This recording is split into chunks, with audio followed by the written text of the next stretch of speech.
This is Gary Atencio with CNTV, and today we're in Colorado Springs, Colorado. I'm here with Glide Solutions. Since 2011, they have been helping individuals and organizations positively affect long-term outcome.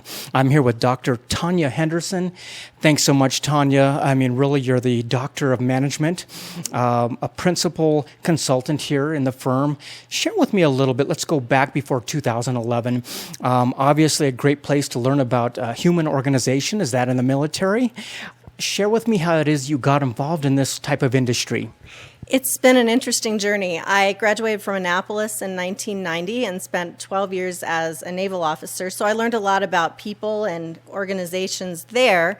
Then I worked as a defense contractor in the aerospace industry for about 9 years, and I saw a lot of situations where we had technical solutions that were clear, but the social piece of it, the human interaction part, seemed to get in the way a bit. So when I started my work as a doctoral student, I kind of started to chase that, and I found some answers in complexity theory, the way groups of people organize themselves on the fly. Interesting. I mean, quite honestly, as individuals and organizations strive into the modern world, how is it a little bit different than it was maybe just 15, 20 years ago? Actually, with globalism, with the internet, with competition on a global scale, even just to sell a t-shirt to someone down the street, things have really changed. We're all very interconnected, and the millennials think differently than other generations, so we need some new solutions to how we run our organizations and certainly how we do change in organizations. Speaking of solutions, really your expertise is being able to take issues and challenges and really approach them with new and innovative ways. Is that right? Absolutely. I'm building out some theory from my doctoral work that looks for patterns in the way groups of people behave, and we can use that strategically. If you notice certain patterns occurring within your industry or within the behaviors in your organization, that's a great place to figure out what future behaviors are likely to occur again, and to use that strategically so that you're prepared for those things that you might not have thought of in traditional risk management models. Some of the models that you're helping with folks, I mean, you're able to take complicated issues and really simplify them, giving simple solutions as well as simple lessons. Is that really an important dynamic of your success? It really is. It's interesting because it was a complicated journey to get here. It was about almost a 300-page dissertation to figure out something very simple. And other scholars know this, that the stories people tell are really important. And when groups of people tell stories about the same circumstances, there are patterns in that. And if you pay attention to the patterns in the stories among people in the same situation, you can kind of figure out the simple rules that allow them to function in their work environment and use those rules to make the organization as a whole more adaptive. Speaking of function in their environment, organizations are met with decisions every single day. It's critical that they make the right decisions. How are you able to use your research as well as your knowledge in helping them down that path? You know, it's interesting. There are a couple of different things. One is when you understand the simple rules, those principles that make an organization resilient, you don't have to manage every little minute detail because people understand the principles. It's almost like commander's intent in the military. And it allows for adaptation and flexibility within the framework of what makes your company itself.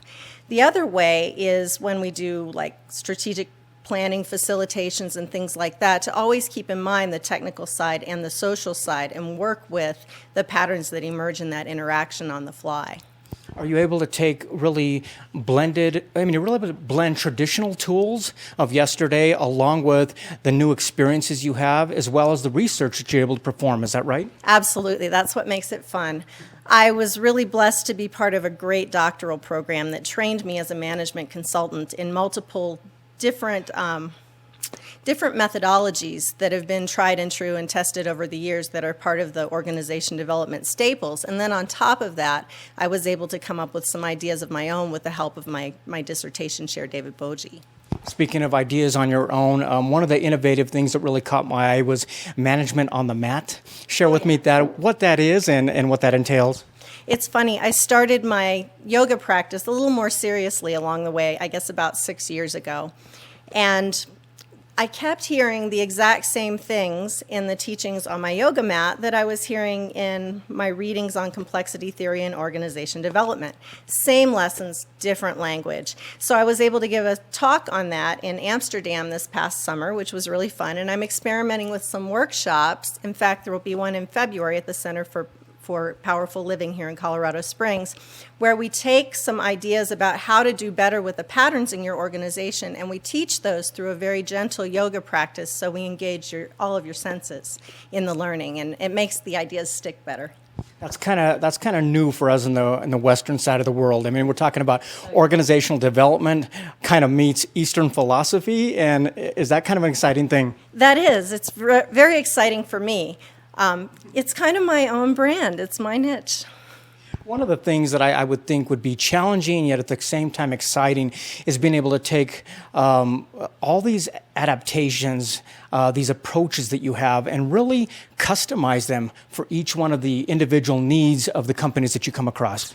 Absolutely. One of the weaknesses among management consultants is that, if you came up with an idea, if all you have is a hammer, the whole world looks like a nail.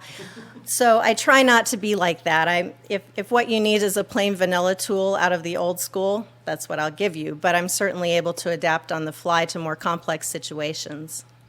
Many viewers out there, or even owners out there, understand the need for strategic planning, for visioning. Share with me again a little bit more about the qualitative and quantitative research that you're able to provide for these organizations. Predominantly, my work is qualitative. I can do traditional strategic planning using strengths, weaknesses, opportunities, threats, that sort of thing. But I tend to like to do a thematic analysis on the fly and come up with a visual model as we go when I do a strategic planning. Obviously, you've worked with small companies, large companies. Throughout the years, you've seen, like you said earlier, patterns. Share, if you will, simply, if you will, the management theory that you've come up with in seeing this throughout the years. Well, it really comes mostly from my doctoral research. I understood that there were some certain kinds of patterns in human interaction because man is part of nature, and I wanted to know what that meant. So in my doctoral dissertation, I talked to a lot of nonprofit executives, and I ended up collecting data during the Waldo Canyon fire, which was pretty tragic for our community. And at the same time, I was able to witness how their social network changed in response to that.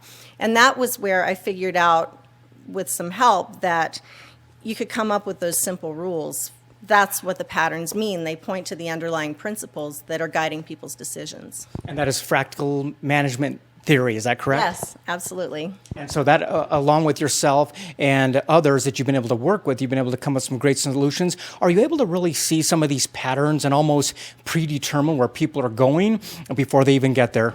To some extent, you can tell which sorts of patterns are likely to repeat, but strict cause and effect, linear predictability, I think, is a thing of the past, to be honest. Right. The exciting thing is that there will be a new book coming out from Routledge in 2015 called Managing Fractal Organizing Processes that I'm co-authoring with David Boji that will build out this theory and make it really a lot more practical for people who want to roll up their sleeves and use it every day. Interesting. Viewers, take a look at the bottom of the screen right there. What you're going to see is her website. First of all, on the website, you can take a little more of the services that she's able to provide out there. And you can also see some of the solutions that she provides, not only for individuals, but for organizations as well. And they've got a very informative blog out there that you can check out. And speaking of publications, share with me here the Being Quantum. This is brand new, hot off the press. Share with me what folks are going to be learning here. This book is a collaboration from 17 scholars from around the world that I co-edited with David Boji for Cambridge Scholars Publishing. And what's really neat is that it really takes some out-of-the-box ideas about time, space, materiality, and even a spiritual angle, and considers the organizational implications. That's really a very theoretical piece as opposed to a practical piece, but it offers a lot of different lenses to look at problems through, and I think that's where we get our innovation, is from that out-of-the-box thinking. Like you said, it was kind of a complicated journey for you to arrive here, yet it's now a simple, as you look back, a 2020 vision, you can see it's a simple solution. Speaking of solutions, let's end them with Gly Solutions. What does that mean? My mother was Tonya Henderson. She died in 2009. And she was really good at giving you just enough information to figure things out for yourself, to be more sustainable and stronger on your own and not feel bad about it. And I thought that's what good process consulting is. So I named the company after her. And that really is where the passion still lies. Is this something that the both of you shared that passion? I think so. I'd like to think it's part of her legacy, even though she didn't live to see it. Wonderful. Viewers, last time, take a look at the bottom of the screen there. You can check out a little bit more about the mission and also about the principal consultant, that is Tonya Henderson, which began Glide Solutions here in Colorado Springs since 2011. That is Insight, Influence, Impact. This is Gary Atencio with CNTV. And if you don't know, now you know.